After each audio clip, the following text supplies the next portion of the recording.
Dans cet épisode, je vais vous parler de la signification des couleurs en Chine.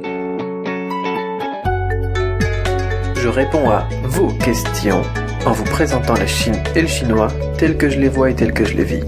Bienvenue dans la Chine, le chinois, comment c'est vraiment.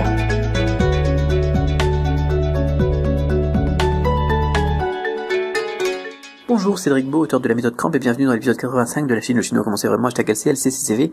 Alors, question qui m'est posée aujourd'hui par Émilie, qui me dit, Cédric, dans la méthode Cramp, tu expliques bien qu'en Chine, les chiffres ont des significations particulières. En est-il de même avec les couleurs? Je pense que le rouge et le doré sont particulièrement appréciés, non? Si pour ta réponse, Émilie. Oui.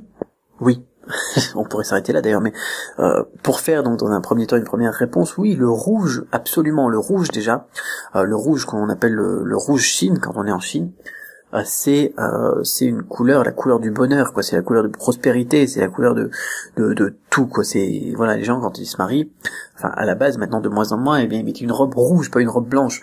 Nous c'est en France, c'est en Occident, c'est le blanc, la pureté, tout ça. Ici c'est le rouge, le rouge, le bonheur, tout simplement. C'est pas rouge sang, c'est rouge, un rouge vraiment vif, un petit peu rouge comme le drapeau chinois d'ailleurs, pour vous faire une idée. C'est un rouge vif. Et oui, le doré aussi, le doré en rapport avec l'or, tout simplement, depuis la nuit des temps en Chine.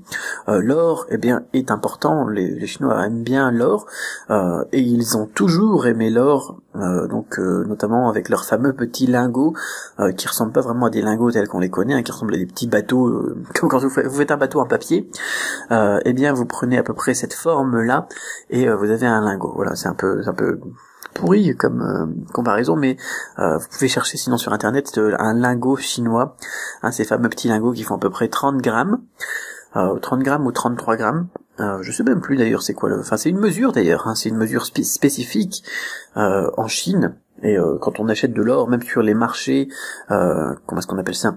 On appelle pas sur les marchés où on achète ses carottes, sur les marchés comme les marchés d'actions ou à la banque, quoi. Vous êtes sur le site HSBC Chine ou HSBC Hong Kong, vous pouvez mettre de l'argent donc en or, en plus de vos euros, vos dollars et tout ça. Et là aussi, donc on a cette fameuse comment ça s'appelle, mesure, la mesure qui s'appelle la masse, je crois, MACE. Je sais plus, donc du fameux lingot d'or à la chinoise.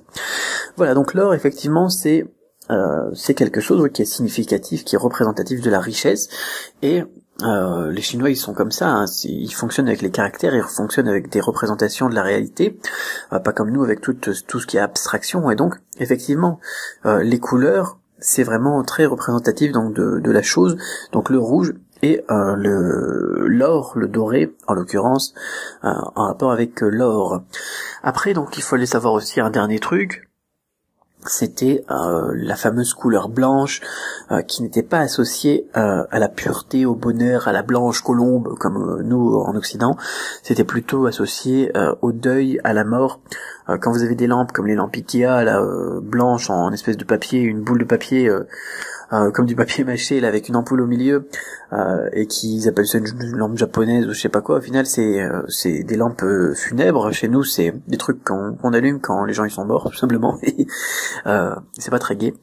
Les gens qui se mettent des vêtements blancs quand ils sont aussi en deuil, généralement on voit très souvent des gens en deuil qui sont avec un vêtement bleu et un brassard noir. Alors maintenant de moins en moins les vêtements blancs, encore une fois, donc un vêtement blanc et un brassard noir. Je sais pas si je dis blanc ou bleu, je mélange un petit peu tout. Et donc de moins en moins souvent maintenant on retrouve que le brassard, donc de plus en plus souvent donc on retrouve que le brassard noir maintenant, et de moins en moins souvent donc le vêtement blanc. Mais généralement pour les premiers jours, eh bien le blanc, le premier jour après la mort de quelqu'un, le blanc est présent donc pour signifier le deuil. C'est tout à fait le contraire de notre blanc à nous. Voilà. Pareil, si vous faites un cadeau à quelqu'un, essayez d'éviter un emballage blanc avec un ruban noir, par exemple, ça le ferait pas. Et pourtant, souvent, on en voit aussi, donc, qui nous ramènent ça de, je sais pas, de Sephora, de Nocibé, de je sais pas quoi, de Douglas, j'ai pas envie de... Voilà, donc, vous voyez un petit peu les marques, mais les gens mettent des cadeaux, quoi, des cosmétiques, tout simplement. On s'en fout des marques, après tout. Donc, de France, d'Europe, d'Occident, en Chine, et puis c'est emballé comme ça. Et ça le fait pas trop. Alors bien évidemment, encore une fois, les mœurs changent, et puis la Chine s'occidentalise aussi sur certains points, mais préférez pourquoi pas un cadeau rouge avec un buran,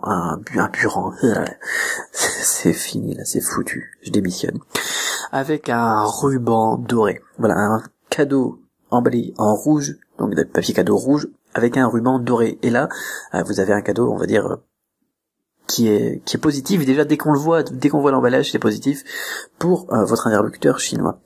Voilà. Après, on pourra aller plus loin, il y a plein de choses avec les couleurs, plein de choses à savoir.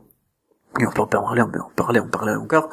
Qu'est-ce qu'on pourrait noter de vraiment important? Oui, la casquette verte, le chapeau vert, en rapport à un Chognu qui s'appelle Dai Lu Mao Tzu, c'est-à-dire Dai Lu Mao Tzu, qui veut dire porter le chapeau vert, tout simplement, ça veut dire être cocu. Voilà. Et donc là, vous avez toute l'histoire qui est associée à ça. Allez, je vous la raconte. C'est l'histoire donc d'un gars avec son épouse. Et il allait souvent faire du business en ville, donc dans la grande ville, mais il était absent souvent pour un jour, 2 jours, une semaine. Et son épouse, pour montrer à son amant qu'il pouvait rentrer chez elle, eh bien quand son mari s'en allait en voyage, eh bien elle lui donnait un chapeau vert. Voilà, comme ça c'était comme un signal.